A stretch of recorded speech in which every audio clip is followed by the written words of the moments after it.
What's up, YouTube? It is Swaggr here, and I'm doing a voiceover right now because the first 5 minutes of this video, my boy Jay, the water legend himself, behind the camera, I may or may not have been covering the mic, so we don't really have audio, but not too much gets covered. As you can see, this is a very, very long video. It's not just a profile, really. Since I have a very knowledgeable water player behind the camera, I kind of encouraged him to, ask a lot of questions, and it ended up just turning into a huge yap fest. So I'm just going to be doing this voiceover because I'd really rather not lose this video because we went over a lot, and I think it was a very knowledgeable video. So I'm going to do my best to kind of let you guys know what's going on in the video. Right there, the staff walked by because I was shouting them out for running an incredible event. And I was also shouting out my sponsor on the grind, Jackson Madden. As you guys may or may not have known, Spirit Airlines kind of ceased to exist after I already got the tickets from them, and I was considering not going to the event, but thanks to my sponsor, and the faith he had in me, he's just like, I'm very confident you're going to do well at this event. Let's just run it. And yeah, so let's get into the deck profile. So I was running 51 cards in this Mermail deck, which is more than I've ever ran before. I've ran anywhere from 45 to, I want to say 49.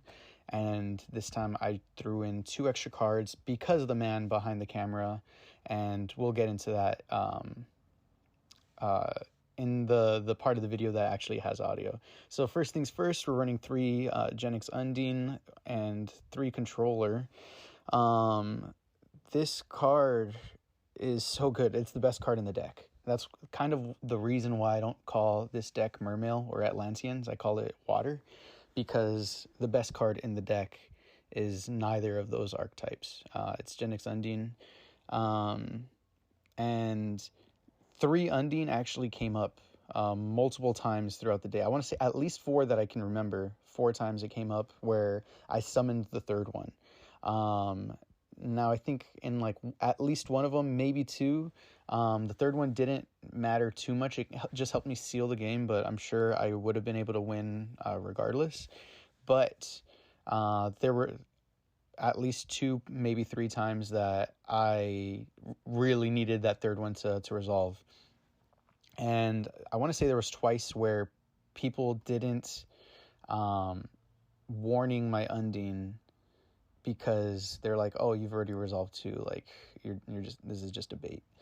Yeah, it was pretty broken. And now we're moving on to the broken one-ofs. We have Molenglacia and Tidal. Molenglacia, I didn't summon a single time. I did not summon a single time. I could have.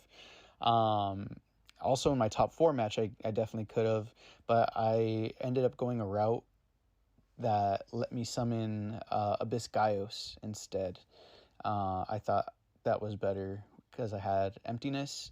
And, I think it was correct.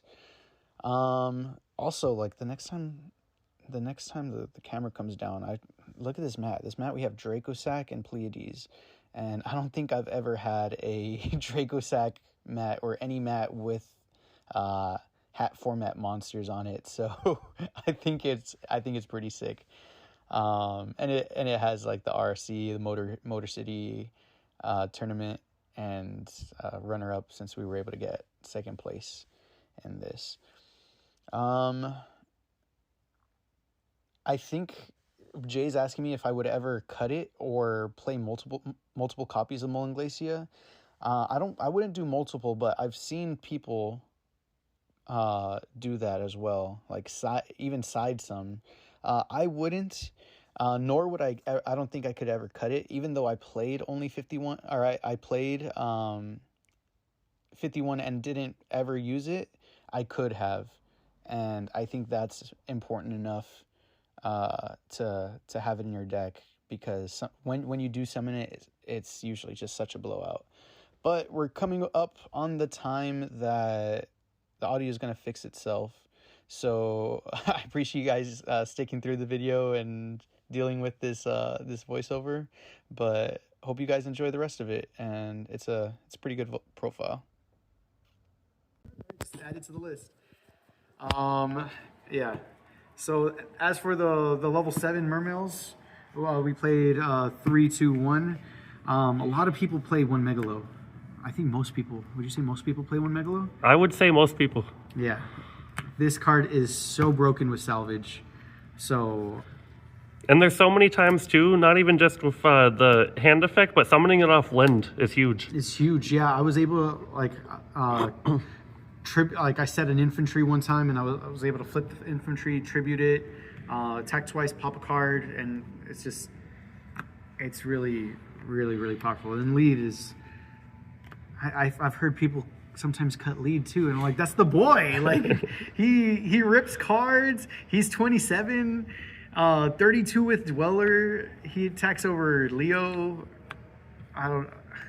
That's a big thing too. Running over Leo with Dweller comes up, or even ramming into Star Eater or something. Yeah, like I don't play Rhapsody. Like how else am I gonna run over those cards? Like how am I gonna deal with Leo? It's just like boost these guys with Dweller. So I need to make sure like I have outs. Have you ever considered 3 megalo, or do you think that's unnecessary? I've considered it. But I would say it's unnecessary. You can play it. Like it's not unnecessary to the point where like it shouldn't even be played. Like I wouldn't argue against it. I just wouldn't argue for it. If that makes sense. All right, then for the level 4 mermails, 3 pike and 1 sturge. This came up a lot. I've brought back infantry so many times. Yeah, it's really good. Or like being able to recycle guns, so broken. And a lot of people aren't a fan of this because when you're cutting to 40, there's a lot of these cards that you just can't play. Like there's no way you're fitting 2 megalo. But like you're cutting to 40, you're also not playing 3 salvage. And I think that's just a mistake to not play 3 salvage. Like it gets around, like it resolves through Crow. Like anytime you draw it, it's a +1. Unless they're gonna magic drain you, it's a +1. Also, if you are running salvage, having more discard cards that do discard is huge. So Turge does it. Yeah, it's because sometimes you need, like without Sturge, and there's sometimes where you're gonna have to like soul charge a level 4 back to make like a rank 4 play, and if you've already used Pike before, like you're not gonna be able to do it a second time. But if you have Sturge, like now you get to cheat an extra Atlantean trigger or a gun trigger where you wouldn't have been able to before. It helps with graveyard manipulation. Like if you need to get Mermail, or I'm sorry, an Atlantean or guns effect off, but you need to not change the number of waters in the graveyard, Sturge is your boy. And then last but not least, the level 3 Mermail. So obvious, Lind, guns, and then the newest edition, Bis Osha. This is a throwback to when people were playing this during Fire Water. And it was like the Tias Aqua Spirit combo, right? You would make Engineer Bahamut Shark.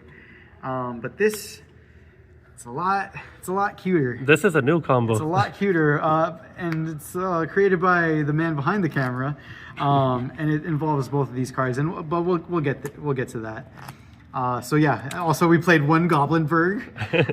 This card, I opened it a lot. Like I opened it at least 1 time in each match, rounds 1 to 3, and each time I went summon Goblinberg, special summon controller, synchro Black Rose, and it was important. And nobody expects that too. A Black Rose out of nowhere, even rank turn 4s. 1 Black Rose. They're like, okay, Exciton, sure. Like a lot of people know, like when they sit across from me, they know what I'm playing. So they're like, he's not a deck that's making Exits on turn 1. As you're like, you're right, making Black Rose. So Goblinberg was really good, even though I didn't get to resolve the combo too often. And then the last of the waters, we have a 3-2-1 of the Atlanteans. Obviously, we'd play more of these if we could. 2 infantry is fine just because like we play the Sturge and we play salvage, and we max salvage. So I don't. There was one time actually. It was round 6, game 1. I did need a 3rd infantry, but that's because I just got too aggressive with title and I started banishing too many cards, and then I started drawing all my salvages and they were dead. So that's an interesting thing to see 5 Atlanteans like that besides goons. Sick. Oh yeah. Yeah, besides goons, because a lot of people think it's either like 3 or 4, like 2 marksmen, 1 infantry, or 3 marksmen. Really? Yeah. Okay, so yeah, so that's good that you're here, because I don't know the online, like what is standardized, so it's either this or this. Yeah, most people usually only play 1 infantry.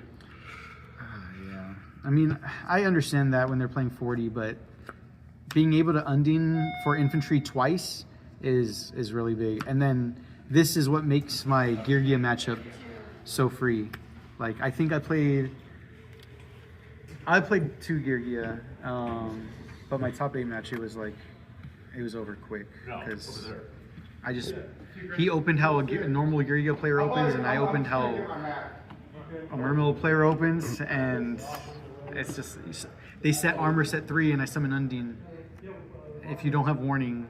Mm-hmm. And sometimes, even if you do have warning and I have TS or Megalo and pitching marksman, it's a bad time. Also, one of the biggest fears I have when I go against Mermail is when they hard open infantry, and you can't do that as often if you only have 1.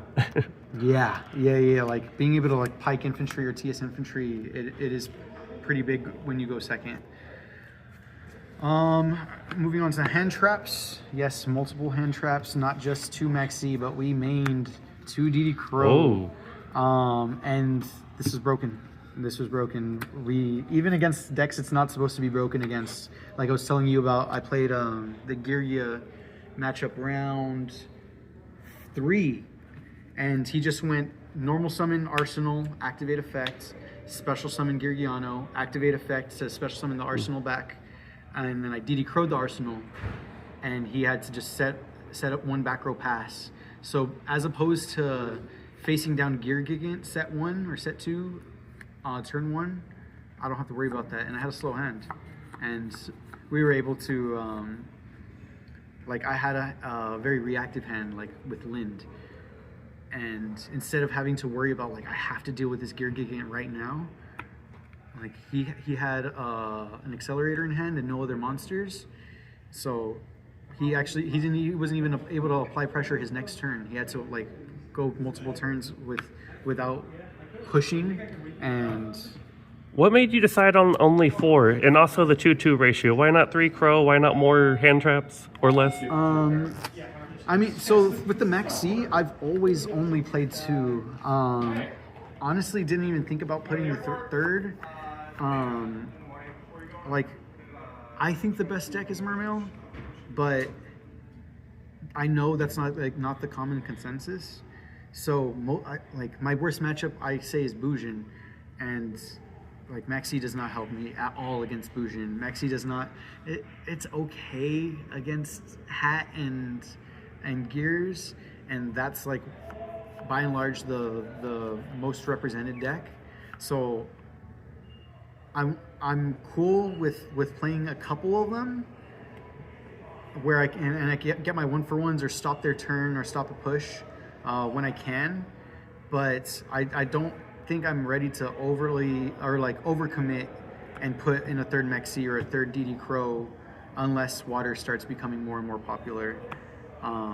But I feel like I have an edge in that matchup anyways. I do like the idea of it having 2-2 because, like you said, Maxi can be hit or miss against Girgia, but DD Crow just won the game. Yeah, DD Crow literally won game 1. Like, I lost the die roll and he had a strong opening, and I look in my hand, I have Crow, and I'm like, okay, well, this is pretty good. Like, it would, like, if he just goes Arsenal into armor pass, like, I probably lose. But there's a stronger play, a stronger, more aggressive play that's only punished by this card that people don't play in the main deck, and I was able to steal a game with it. So something to look forward or look into. And then for the spells, only bombs, only pluses. Allure, we're converting our controllers or DD Crow. And then Dark Holes, usually we're plussing. Salvage is always a +1, and then Soul Charger, Soul Charge. For Dark Hole, how is that for you? How do you feel about it? Because I'm personally a hater of Dark Hole and combo. But I am also a hater of Dark Hole and combo. Like, if you've seen my very first video of when I won the PlayStation, I wasn't playing Dark Hole, but I missed, like, I played so many mirror matches that day, and they all had Dark Hole in their deck, and I would make this huge board and top deck Dark Hole, and I was tired of like I felt comfortable in like relying on my skill in that matchup, but this like levels the playing field. So if I have this in my deck too, I feel like that brings the advantage back to my court. Like, I just didn't want my opponent to have this in their deck and me not having this in my deck. I remember Indicud. I don't know how we pronounce his name. Yeah, Big Mike. He was a big propagator of Dark Hole, and like I still believe it's not necessary. You don't need to play it. Like, you can just break their board the old-fashioned way with playing your water cards, but Dark Hole does help get over like Dweller. Sometimes I'll just Dweller and I can Dark Hole set Lind now, and I'm fine. And whereas otherwise I'm gonna have to set Controller or set Lind or set Sphere and try to Sphere on my turn and attack over it. And Dark Hole is just an answer to that.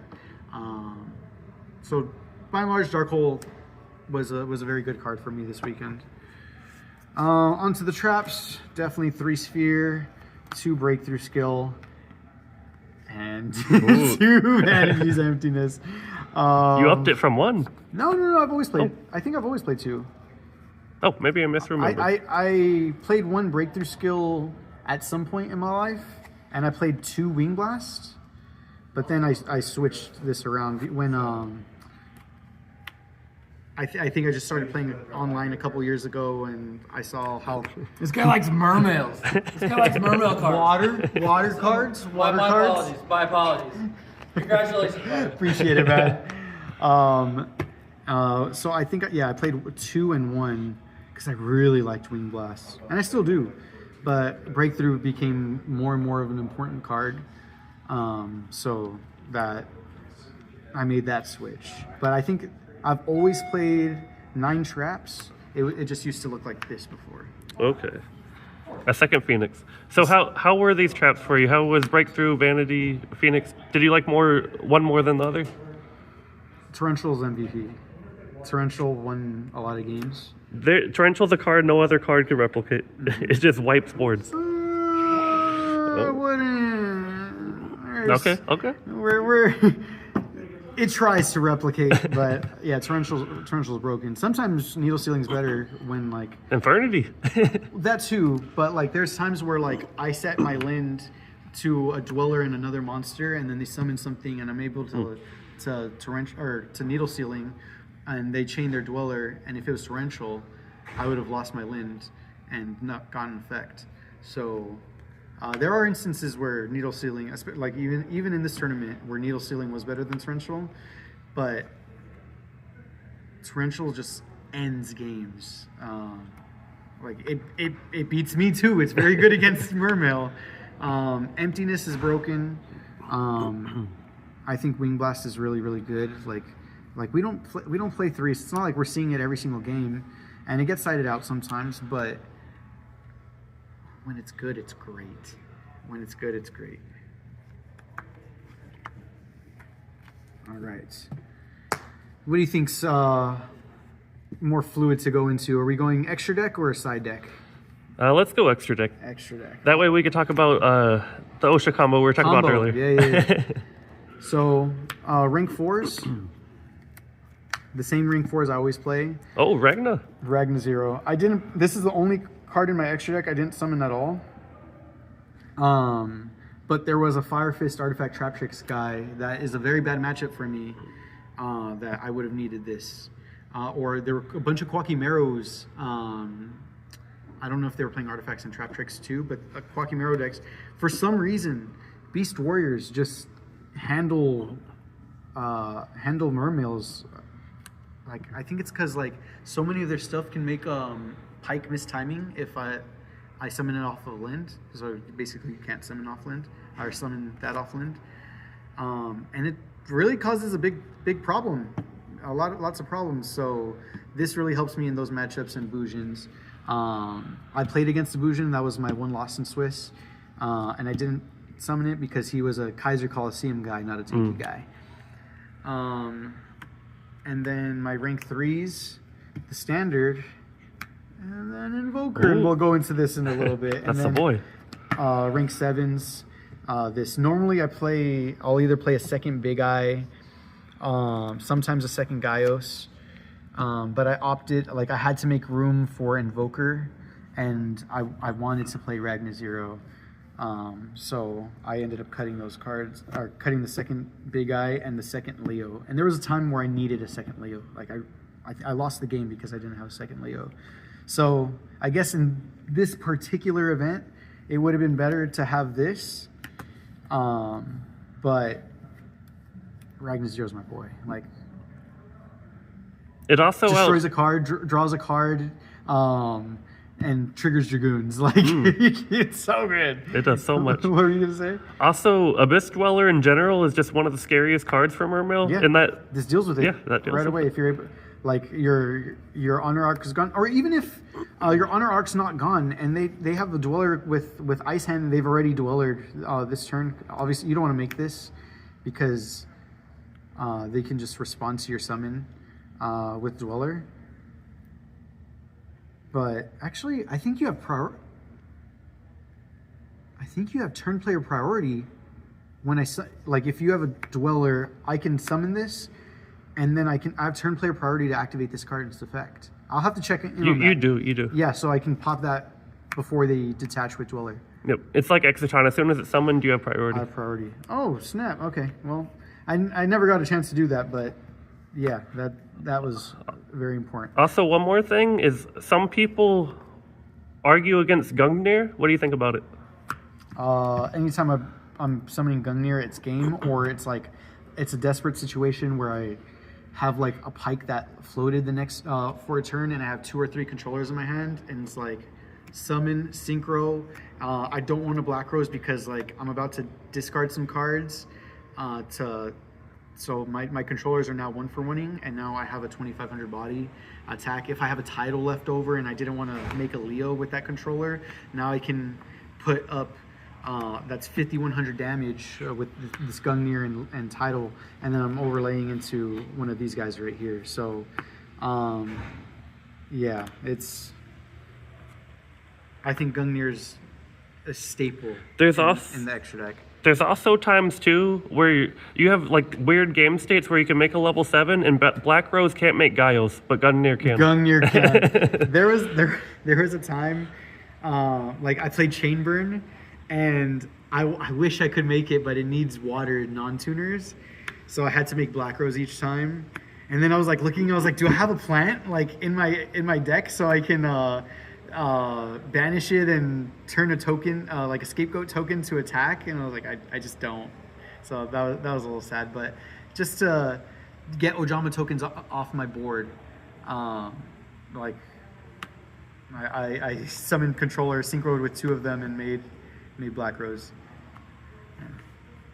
All right, I guess now is as good a time as ever. Bonus content, right? Did you want to talk about the Invoker combo itself, or yeah, we can do that. I only pulled it off once, but all it requires is Tooth plus any water. Any water. So what we're doing, we're special summoning Tias, pitching water, and we're searching Osha.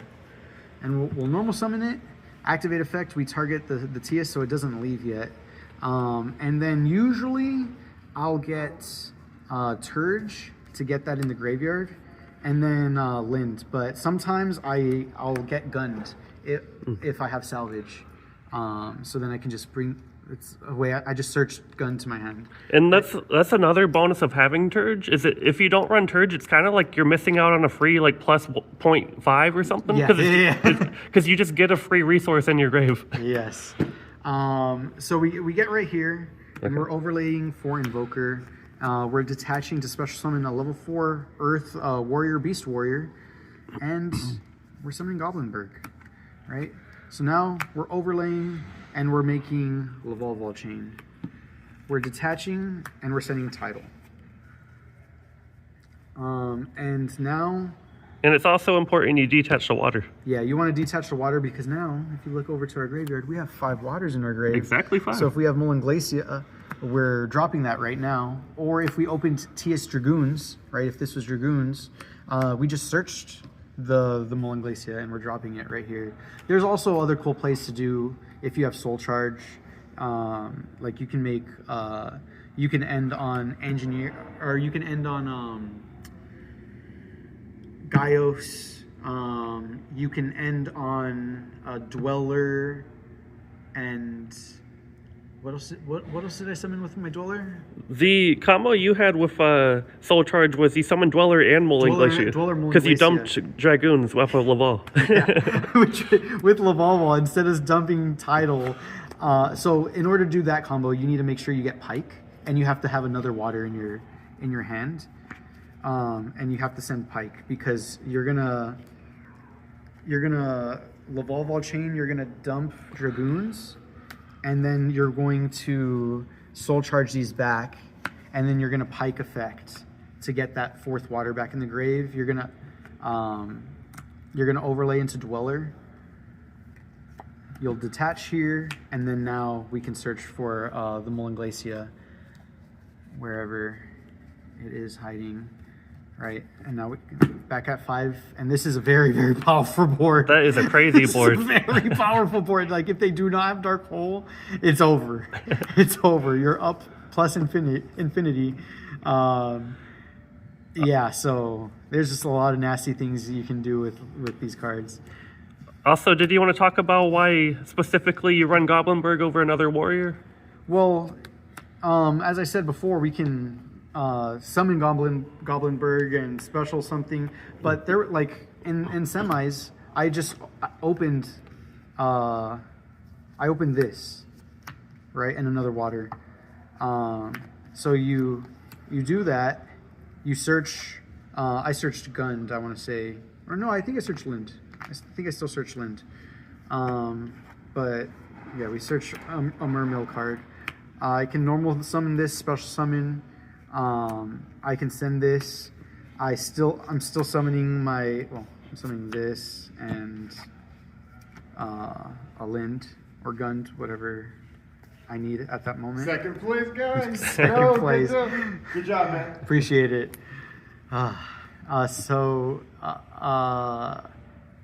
Like right here, I think I made Engineer. Made Engineer here. I think I went Lavalval, Detach, Send Tidal, Soul Charge, the Tidal and Tias back, made Gaios, and then set Emptiness. And like, so like now they're looking at this kind of board where it's not, there's no real way to break it, like unless you're main decking MSTs. That is a rough board. This is a rough board, and this is against Dragon Ruler. So like, Gaios is like a god card against Dragon Ruler, and this is like a pseudo spark emptiness kind of thing where like anytime whatever because there's not too much mass removal besides Dark Hole. It's usually targeted removal, and so this can protect whatever. And then I think what ended up happening, he like made Tidal, summoned Corseska, and then I emptiness there, and he's just like, Okay, let's go next. And that was against the homie too. Sorry. That was against ShamWow. Yeah, sorry. Yeah, that had to be a non-game. But he knows I love him. So yeah, that combo is very, very powerful. Like, I don't do it games 2 and 3 because that's when I know max seeds are in. And getting that max seed it's rough. So like, if I don't have to risk it, I won't. I'm still fine with going TS, search Lind, set Lind, or summon controller, synchro into Leo, pass. And like, I think that's exactly what I did game 2 or 3. It was game 3 in semis. The real goat. He is the GOAT. I appreciate it. He hopefully the water goat. Juan just shows up to real life events and just wins or gets finals every time. One day we'll win a major. And then side deck. So we're the third of each of those hand traps. And then Ooh, we saw this in Top Cut. yeah, and it won me game 2 in finals. It was the only time I actually got to summon it all day, but I sided it a couple times.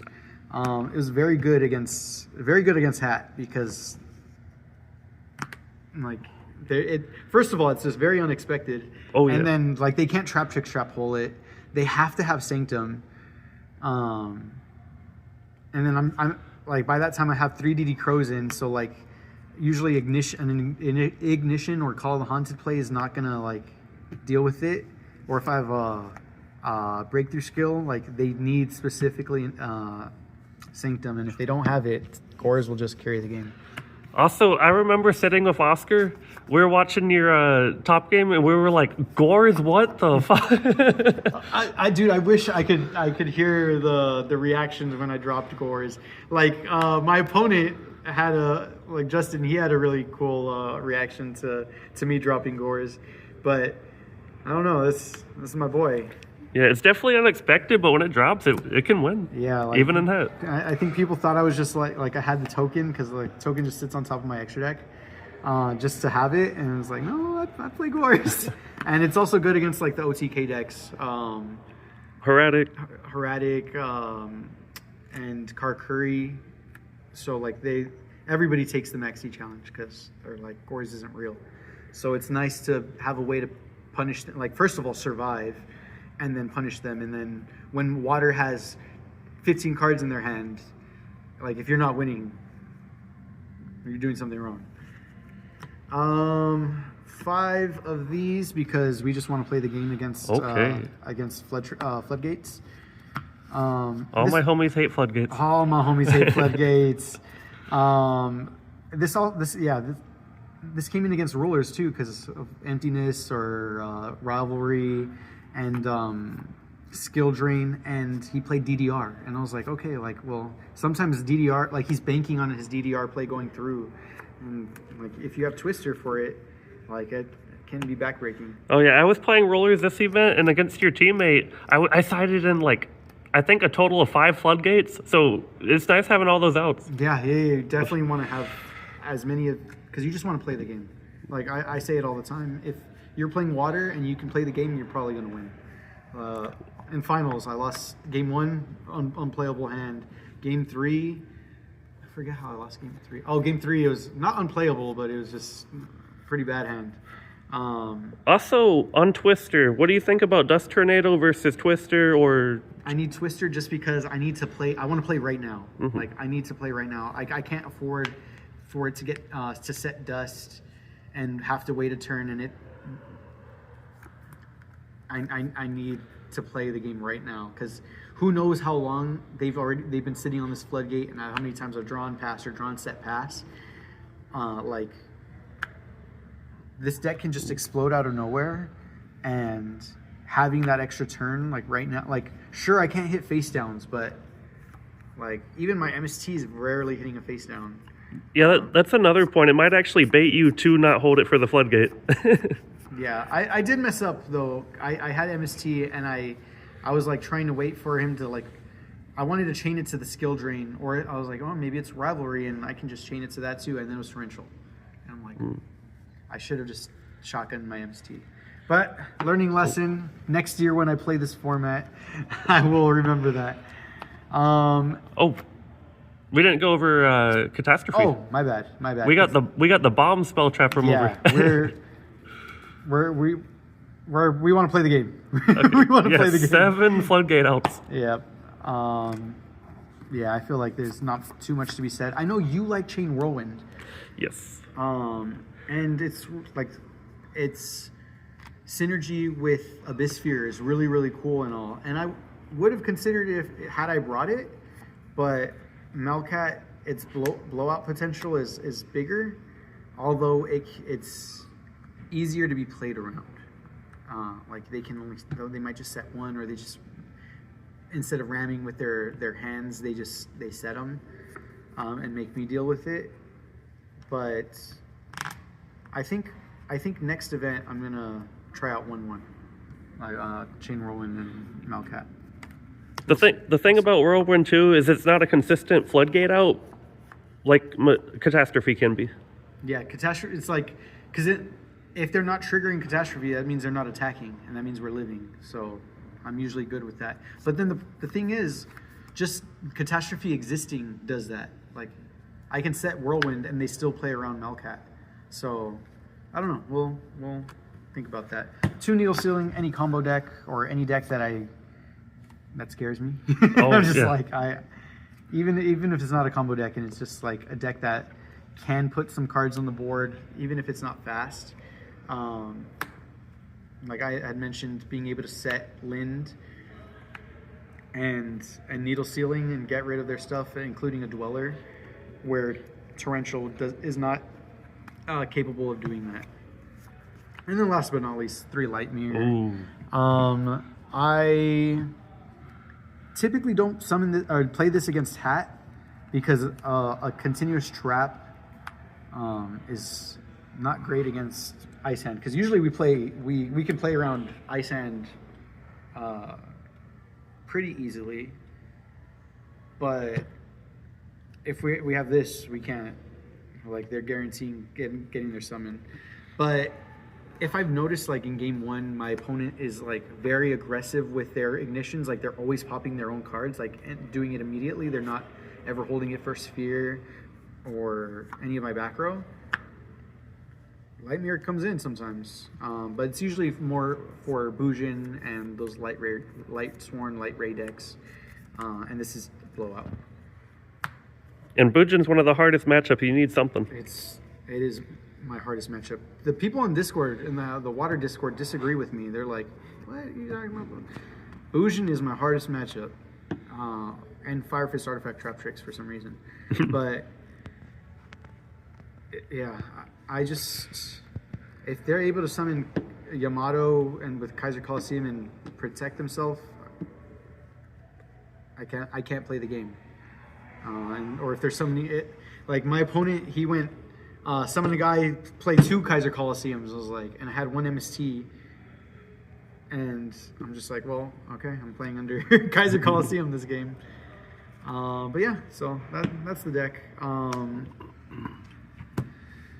I love this event. I love this deck. Everybody should play more than 40 cards in their Mermail deck. I'll keep saying it till I die. But would you recommend 51 exactly? Are you going to go up or down? No, there's no... I don't think there's no exact right number. But I think it's at least 45, because my 45 card list, that was like my original list, that's like a skeleton to me. like adding Goblin Bergenosha and 2 DD Crows and cards like that.